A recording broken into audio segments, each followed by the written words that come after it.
It's 1850, and a group of young horsemen will turn up on the banks of this river. They're led by Frank Christie. He's good looking, energetic, and a natural born leader. At 20 years old, he will lead these men in the southern part of the colony. And when they climb that farther bank, he'll be climbing into the history books. He could have easily been the folklore hero that was Ned Kelly, but history will remember him as Frank Darkie Gardiner.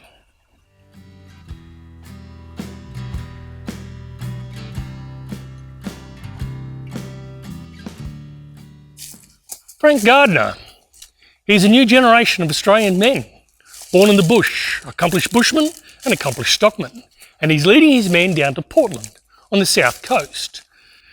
Now, Portland is still part of the New South Wales colony. The state of Victoria won't be proclaimed for another 2 years. But on the way, Frank Gardiner is looking for an opportunity, and this particular opportunity won't be entirely legal. Frank Gardiner and his cobbers are on the track for a few days, and they wander across a mob of horses. And they've decided to round this mob of horses up and take it with them. Now, they're on Salisbury Plains. This is a run. Now, it's a good opportunity to reflect on what it was like here in 1850. These runs were basically large tracts of land, ranging from tens of thousands of acres to hundreds of thousands of acres. They were completely unfenced. None of these fences were here, and their boundaries were defined by watercourses and ranges and those sort of things. Now, the squatter would have to go out and periodically check his stock and get all the unmarked ones and make sure they were marked or tagged or branded, whatever they had to be at the time. If they didn't, they'd be subjected to duffing. Now, duffing, you may ask, what is that? Well, it's simply stealing of stock.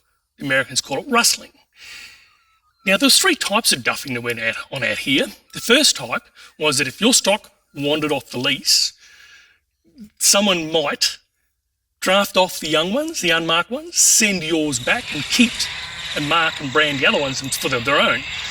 Now, that mostly happened between neighbours. Now, while it wasn't legal, it was accepted because everybody was doing it and it was swings and roundabouts. No one was really missing out. The second type of duffing was that someone would come onto your lease, draft off all the young ones and unmarked ones and take them back to his lease and brand them. Now, holy moly, if you got caught doing that, you'd find yourself at the wrong end of a shotgun, because that was not tolerated, but it did happen. The third type of duffing was that someone would come onto your lease and take whatever they liked, marked and unmarked, and take them to a stock agent and sell them.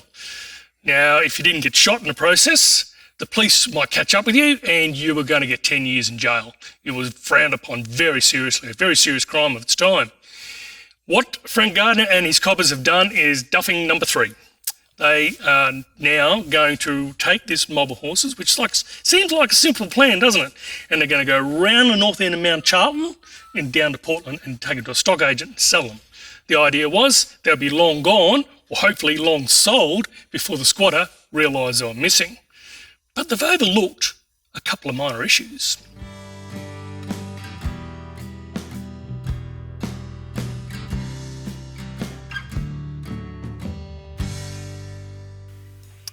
Gardiner and the young fellas, in stealing these horses, overlooked 1. William Lockhart Morton, the owner of Salisbury Plains, and he's out checking his stock. And he's discovered he's short a few horses. He reports it's actually 37. The other thing they overlooked is Morton is one tenacious character, and he is not taking the theft of these horses lightly. So he goes back to the homestead and raises a motley crew of his workers. It includes a 71-year-old man. He arms them to the teeth and they're going back into the bush to pick up the trail of these horses. Now, a mob that big is going to leave a pretty decent trail. Morton is on that trail and he wants his horses back. These young fellas are driving these horses westwards. And when they pick up the Avoca River, they're going to head south. And then they head west until they can see the Grampian Mountains. And then they'll go head directly southwest and follow the Grampian Mountains to the southern extent. They know then they're not very far from their destination of Portland. Now they're following the flats. The reason being, they've never driven this mob of horses before, and they've never been through these hills before either. And they don't want to find themselves in a narrow gully or a ridge line they've never been before. The other thing is winter, and there's sleet and there's rain, and doing a night watch on an exposed hill in a gale will get kind of chilly. So they're going to stay down on the flats where there's plenty of feed and plenty of water. These young horse thieves will, on a couple of occasions, borrow someone else's stockyards. Makes a lot of sense. You'd have to do a night watch if you can leave these horses in another yard. But you can imagine what the old squatter would have said when he came down and saw the yards a few days later. He would have looked around and gone, "Holy moly, what's going on here? Somebody's had a mob of horses in my yards." And that information would have gone on the Bush Telegraph and gone far and wide, including to Morton. And that made it a lot easier for him to keep up with Gardiner and his cobbers.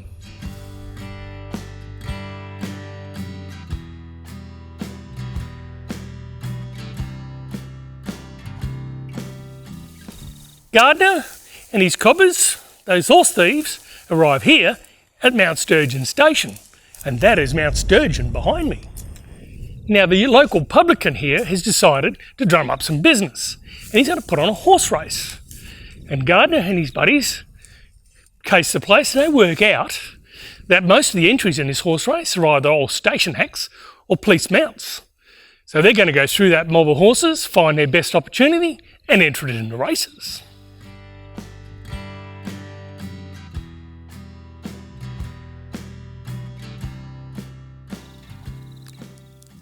The publican, at the end of the day, will get his money back. He's run a legal book, and the rest of the money will be money spent on booze in the pub. Now, Gardiner will show one of his strongest characteristics. He's very charismatic, and he sits down and has a pretty friendly chat with the local traps. And he learns very quickly that they're new to the district, and they're also new to the policing game. They have no idea a mob of horses have been stolen. He also learns from them who is a stock agent in Portland. And it turns out the stock agent is also the postmaster. So Gardiner will use one of his strongest strengths that'll help him for the rest of his life. Gardiner can read and write. Now, in the 1850s, most Australians, well, half the Australians, couldn't. So Gardiner puts a letter together from a fictitious property owner out of the Murray that he has a mob of horses to be sold, and if he gets a good price, he'll set another mob. And the representative is one of Gardiner's cobbers. And he gives that letter to the publican to be put on a mail coach to Portland.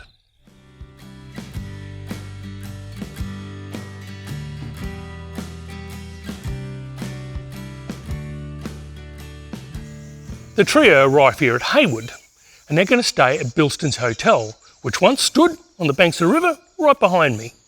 And it's their last night of freedom. Well, at least for a while anyway. Why did they get caught? One, William Lockhart Morton and his tenacity. He would not give up the chase for his horses. And second, they left a very decent trail through the bush for him to follow. Now, Morton turns up at Mount Sturgeon Station 2 days after that race, and he learns about that letter Gardiner wrote. Fortunately for Morton, the publican hadn't posted it. So Morton takes that letter, and being the man of principle and wanting to catch these guys legally, he takes it down to the clerk at the bench of the courts at Hamilton, and they open it. And when they read it, they learn about Gardiner's plan to take those horses to Portland for sale. So Morton raises his motley crew and they come charging down here to Haywood, and they recognise horses that probably held up in the paddock on the other side of the river. The very next morning, before our trio can get out of bed, they burst into their room with revolvers and rifles and swords and a stock whip, and they arrest them. And the old cook will say to them, "You're a bunch of scoundrels, you've stolen old man's horse."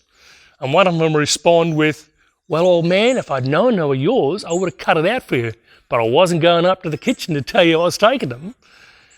Now, Morton also admired Gardiner's thoroughbred bay mare, and the next morning, when they're about to take him down to Portland, it's vanished. I did say duffing cut both ways.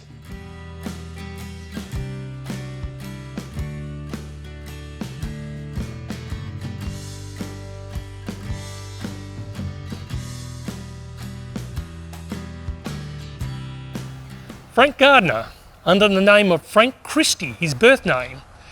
William Troy, the man who's noted in that letter, and a chap by the name of Newton, are going to walk through this courthouse doors behind me here at Portland and be formally charged with the theft of 24 horses from Morton's Salisbury Plain Station. But Morton had reported he lost 37. So what happened to those 13 horses? Maybe Gardiner, being that crafty bushman and businessman he really was, has left those 13 horses at Crawford Station, or were they simply just lost on the track? Just before the trial, a Henry Munro from Crawford Station writes to Morton and asks him not to proceed with the trial or the charges. Morton is absolutely infuriated by that letter, and being that man of principle and wanting justice, continues on anyway. But you have to ask yourself, why did Munro write that letter? Well, he was actually married to Frank Gardiner's mother, Jane Christie. Crawford Station is just north of Hayward, less than a day's ride, and it's possible, very possible, that Frank Gardiner stopped in here at Crawford Station, acquainted himself with Henry Munro, and maybe he just asked if he could leave a small mob of horses behind before he goes on to Hayward and gets caught. When Munro hears about Frank Christie, Gardiner, and his plight, he writes that letter in support. Gardiner, Troy and Newton are going to stand trial at the Circuit Court in Geelong, but a week before, William Troy escapes, and when Morton finds out, not happy.